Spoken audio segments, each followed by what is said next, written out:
फातिमा की रानी माँ, प्रभु यीशु की माँ, आसरा तू ही है माँ।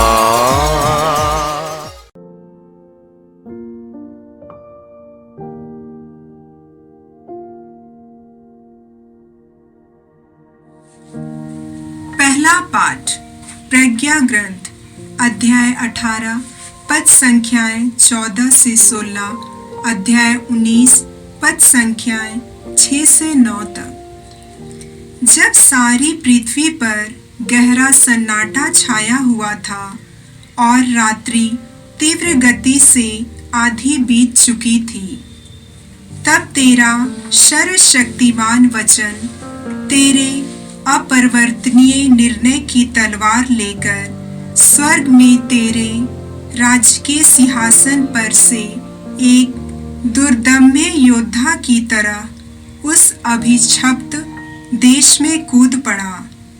वह उठ खड़ा हुआ और उसने अपने सर्वत्र मृत्यु का आतंक फैला दिया। उसका सिर आकाश को छू रहा था और उसके पैर पृथ्वी पर थे।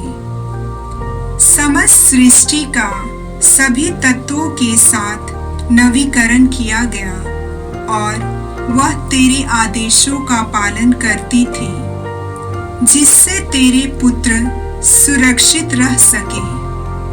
बादल उनके शिविर पर छाया करते थे।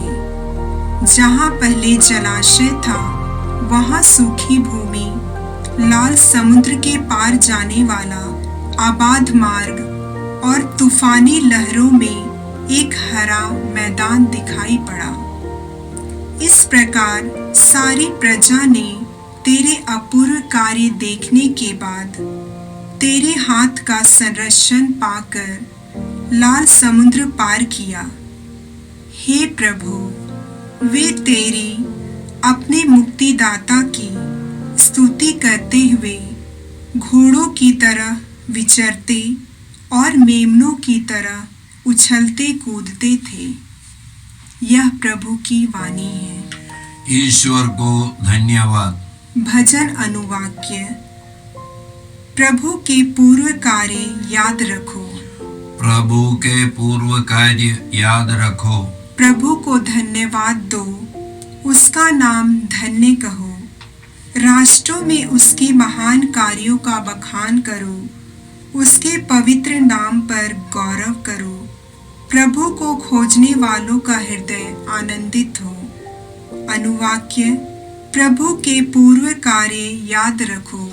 प्रभु के पूर्व कार्य याद रखो।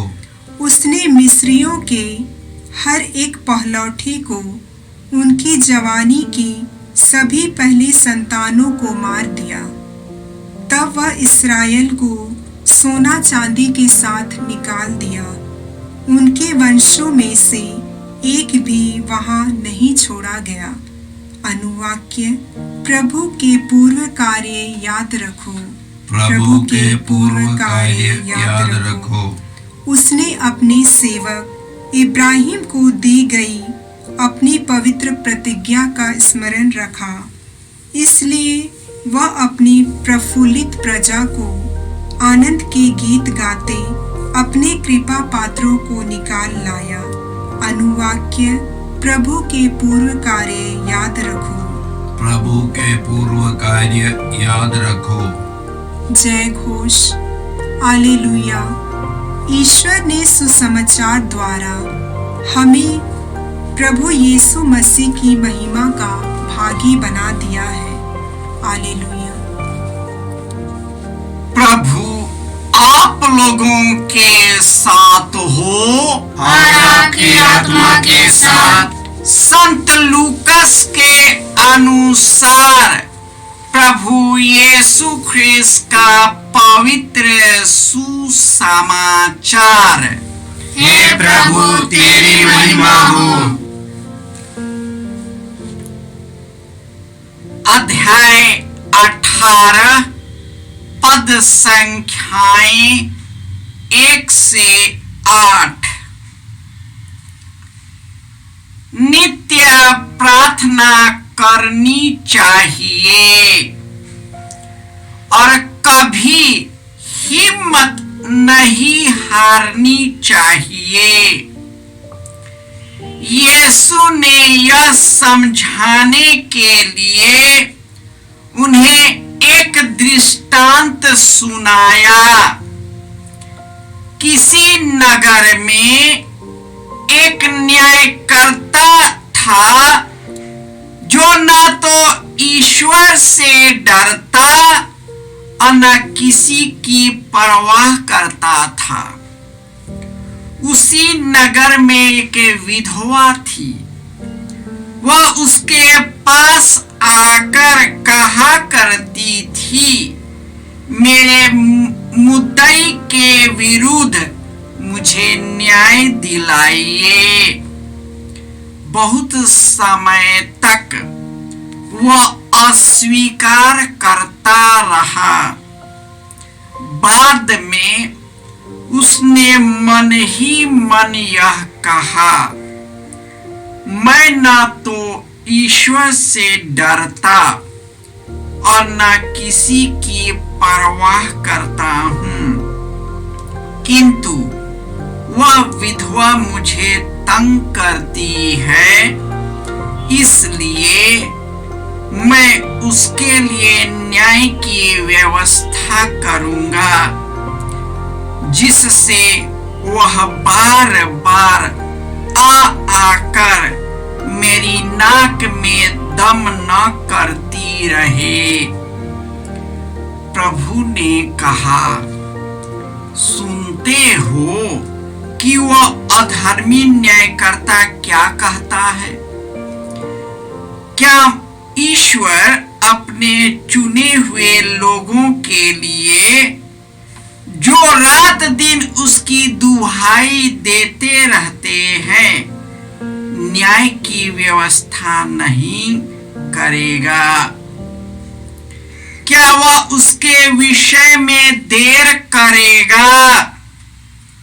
मैं तुमसे कहता हूं, वह शीघ्र ही उनके लिए न्याय करेगा। परंतु जब मानव पुत्र आएगा तो क्या वह पृथ्वी पर विश्वास बचा हुआ पाएगा? यह प्रभु का सुसमाचार है। हे क्रिस्त तेरी स्तुति हो।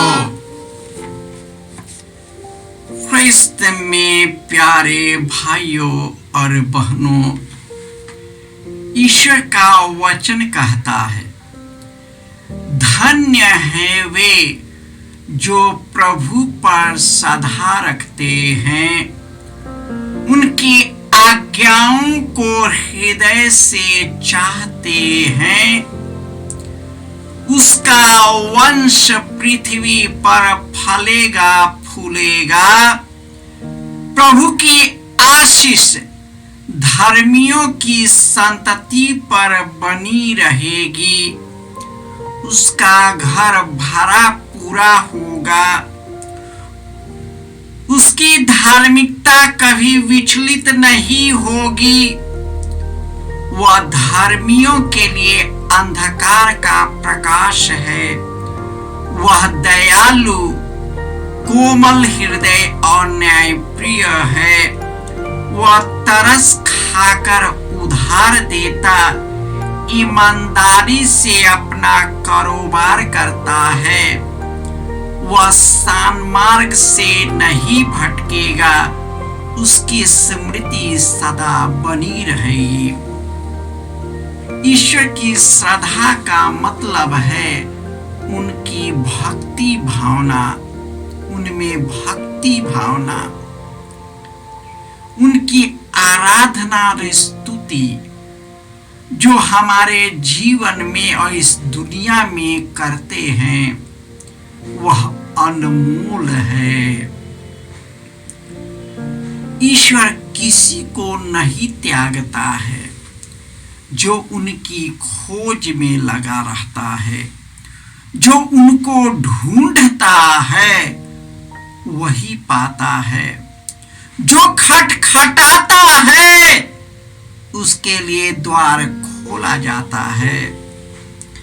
आज के सुसमाचार में प्रभु यीशु कहते नित्य प्रार्थना करनी चाहिए, कभी हिम्मत नहीं हारनी चाहिए।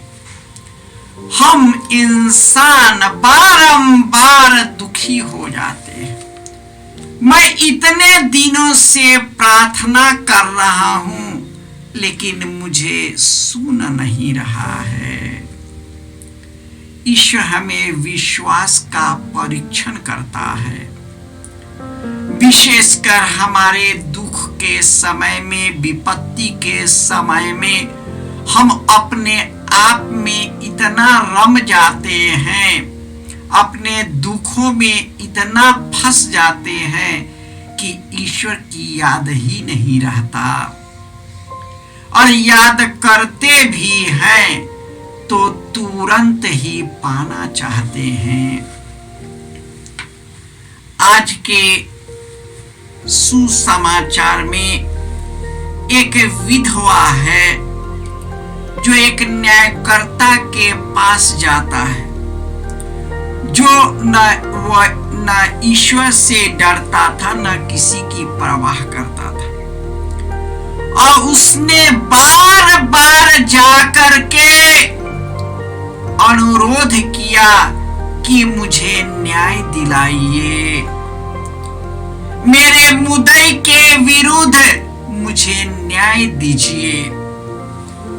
वो बार बार अस्वीकार करता रहा, लेकिन मन ही मन कहने लगा, मैं न तो ईश्वर से डरता, न किसी की परवाह करता, किंतु इस विधवा मेरे पास आकर मुझे तंग कर रही है, इसलिए मैं उसके लिए न्याय की व्यवस्था करूंगा। और यीशु कहते हैं, जब वह अधर्मी न्यायकर्ता जब उसे न्याय दे सकता है, तो तुम्हारा ईश्वर जो भला है उसके लिए न्याय की व्यवस्था क्यों नहीं करेगा। लेकिन जब मानव पुत्र आएगा तो क्या वह न्याय को देख पाएगा? क्या कोई विश्वास को पाएगा? क्या हमारा विश्वास जीवित रहेगा? प्रायः हम भरोसा खो देते हैं। जब मुश्किलें आती हैं, समस्या आती है, तो हम विश्वास खो देते हैं। यीशु के जीवन में इतनी चुनौतियां आई, दुख आया, दर्द आया, लेकिन उसका विश्वास टस से मस नहीं हुआ, क्योंकि यह दुनिया क्षण भंगूर है, यह जीवन क्षण भंगूर है।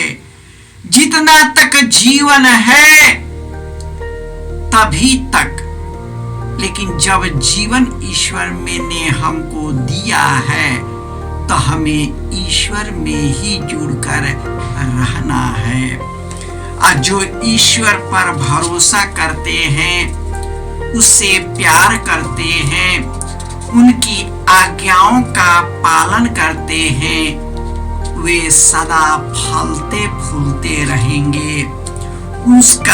वह कभी भी सन्मार्ग से नहीं भटकेगा, उनकी स्मृति सदा बनी रहेगी। ईश्वर उस समय की याद करते हैं जब इस्राएली दुखों के पहाड़ से होकर गुजरते थे, जब वे अन्याय और उन पर शोषण किया जाता था, उनका जीवन नारकीय बन गया था। ईश्वर उनको चुनता है और इन सब अंधकार से छुड़ाता है और उन्हें लाल समुद्र भी पार करा देता है। और प्रभु यीशु जो ईश्वर की महिमा लेकर आया और हमें जीवन प्रदान किया, वह हमेशा जीवन देने के लिए तत्पर है।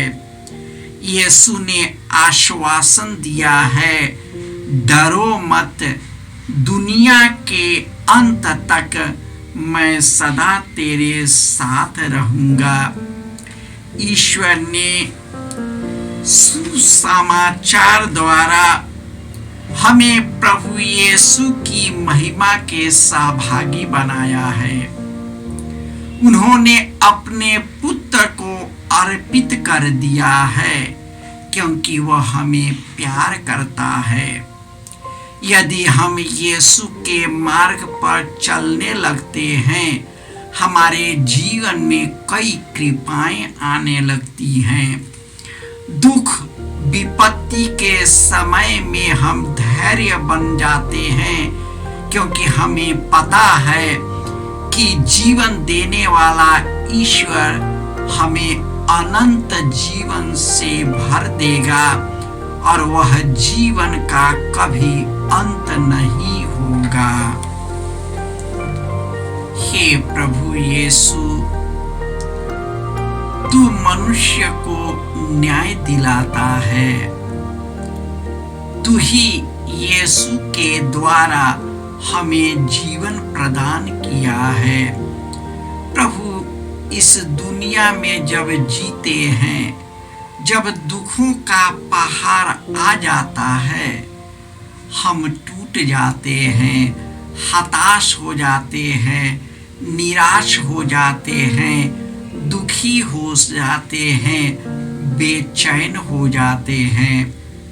हे प्रभु यीशु, तू अपना आत्मा हमें प्रदान करे और अपने खून में डुबोकर हम सबों को पवित्र करे, ताकि हे प्रभु यीशु तेरे ही मार्ग पर चलकर अनंत जीवन प्राप्त कर सके। जय यीशु। जय यीशु क्रिस्त में प्रिय भाई और बहनों, प्रभु यीशु ने हमें आदेश दिया है संसार के कोने कोने में जाकर सारी सृष्टि को सुसमाचार सुनाओ। सुसमाचार सुनने के लिए और सुनाने के लिए एक अच्छा मौका है। आप कृपया इस चैनल का सब्सक्राइब करें, लाइक करें, शेयर करें, बेल आइकन दबाएं ताकि यहाँ की नई वीडियोस की सूचना आपको मिलती रहेगी।